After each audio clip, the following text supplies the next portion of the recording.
ஓம் ஸ்ரீ குருப்யோ நம. ஸ்ரீ மகாபரிவாதரணம் மகாபரிவாதரணம் மகாபரிவாதரணம். இன்றைக்கி தெய்வத்தின்கிற பாகம் 5 சங்கர சரிதம் என்ற தலைப்பில் பிரிவாக சொல்கிறத மேலே வாசிக்கிறேன். இது பக்கம் 917 ஆரம்பிக்கிறது. அவருக்கு குரு எதற்கு? அவரே தான் பிரக்ஷை மந்திரம் சொல்லி சந்நியாசம் வாங்கி கொண்டாயிற்று.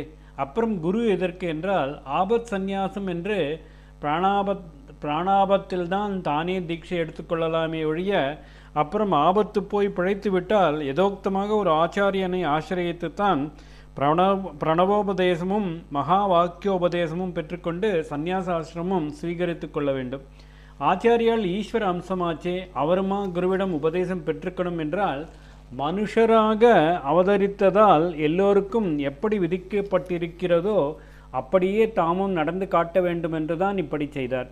இப்பொழுது ஈஸ்வர அம்சமானவருக்கு அவசியம்தானா என்று கேட்பவர்களே, அவர் குருவிடம் போகாமல் இருந்திருந்தால் குரு உபதேசம் என்றெல்லாம் அவரே பின்பற்றி காட்டவில்லை.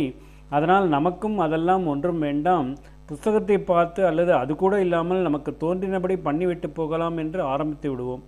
நமக்கு வேண்டியிருந்தாலும் கூட இல்லாவிட்டாலும் ஊரை கெடுத்ததாக ஆகக்கூடாது. அதற்காக விதி பிரகாரம் உபதேசம் பெற்றுத்தான் வேண்டும் என்று ஆச்சாரியால் ஒரு ஆச்சாரியரை தேடிக்கொண்டு ஊரை விட்டு புறப்பட்டார்.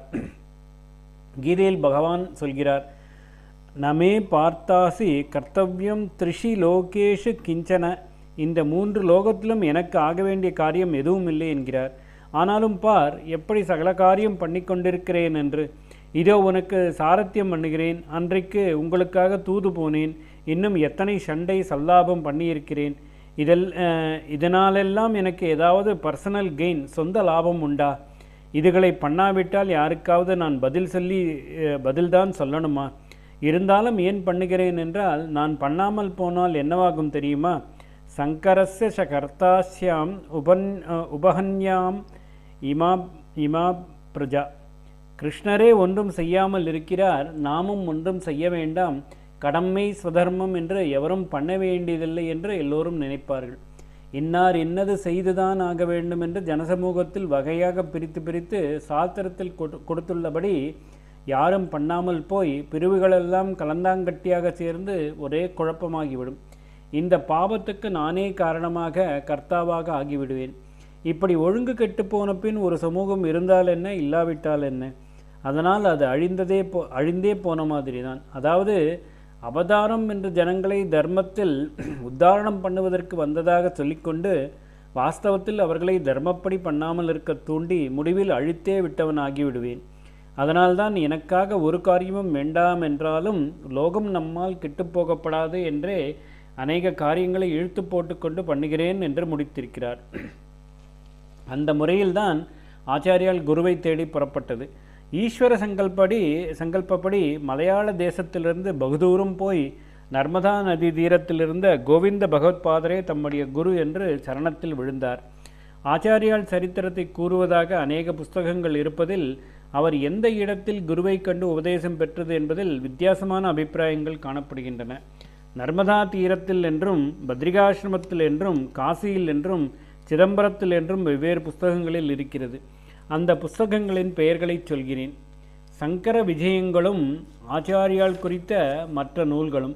ஆச்சாரியாலின் சரித்திரத்தை சொல்வதற்கென்று ஏற்பட்டதாக சங்கர விஜயங்கள் என்று சொல்கிற பல புஸ்தகங்கள் பல பெரியவர்கள் எழுதியிருக்கிறார்கள். பிருகத் சங்கர விஜயம், பிராச்சீன சங்கர விஜயம், ஆனந்தகிரிய சங்கர விஜயம், வியாசாச்சாலிய சங்கர விஜயம், மாதவீய சங்கர விஜயம், சித்வலாசீய சங்கர விஜயம், கேரளீய சங்கர விஜயம், கோவிந்தநாதீய சங்கர விஜயம் என்று இப்படி 7-8 இருக்கின்றன. சதானந்தர் என்பவர் எழுதிய சங்கர திக் விஜயசாரம் என்றும் ஒரு ஆச்சாரிய சரித்திரம் இருக்கிறது. பிருகத் சங்கர விஜயம் என்றால் பெருசான விஸ்தாரமான சங்கர விஜயம் என்ற அர்த்தம். அது முழுசாக கிடைக்கவில்லை. மற்ற புஸ்தகங்களில் அதிலிருந்து மேற்கோள்கள் கொடுத்திருப்பதிலிருந்தே அதை பற்றி தெரிகிறது. ஏறக்குறைய ஆச்சாரியாலின் காலத்திலேயே செய்யப்பட்டதென்று தெரிய வருகிறது. பிராச்சீன சங்கர விஜயம் என்றாலும் புராதனமான சங்கர சரித்திர புஸ்தகம் என்றே அர்த்தம். இதுவும் கிடைக்கவில்லை. கொட்டேஷன்களிலிருந்து தெரிவதோடு சரி. ஆனந்தகிரியம், கோவிந்தநாதீயம் என்றெல்லாம் சொல்வது அவற்றை எழுதிய ஆனந்தகிரி, கோவிந்தநாதர் ஆகியவர்களின் பெயரிலேயே புஸ்தகத்துக்கு டைட்டில் சொல்வதுதான். ஆனந்தகிரியின் முழு பெயர் அனந்தானந்தகிரி. சித்விலாசியம் என்பது சித்வலாசர் என்பவருக்கும் விஞ்ஞான கந்தர் என்ற இன்னொருவருக்கும் நடந்த சம்வாதம், அதாவது சம்பாஷணை ரூபத்தில் எழுதப்பட்டிருப்பதால் அப்படி பெயர் பெற்றிருக்கிறது. கேரளீயம் கேரள தேசத்தில் பண்ணப்பட்டது. கோவிந்தநாதீயத்துக்கும் இதற்கும் சொல்ப வித்தியாசமே. கோவிந்தநாதர் கேரளத்துக்காரர். எல்லாவற்றையும் விட அதிக பிரச்சாரமாயிருப்பது மாதவீய சங்கர விஜயம் என்பது. சங்கர விஜயம் என்று குறிப்பிடும் இந்த கிரந்தங்களை தவிர இன்னும் சில நூல்களும் ஆச்சாரிய சரித்திரத்தை கூறுபவையாக இருக்கின்றன. தமக்குள் காயத்ரி புகுவதற்கு முன் சரஸ்வதி புகுந்து விட்டாள் என்று ராஜசூடாமணி தீட்சிதர் என்பவர் சொன்னதாக சொன்னேன் அல்லவா? அவர் சங்கராபியுதம் என்ற ஆச்சாரிய சரித்திரத்தை 8 சர்க்கங்களில் காவியமாக எழுதியிருக்கிறார். 16ஆம் 17ஆம் நூற்றாண்டுகளில் இருந்தவர்.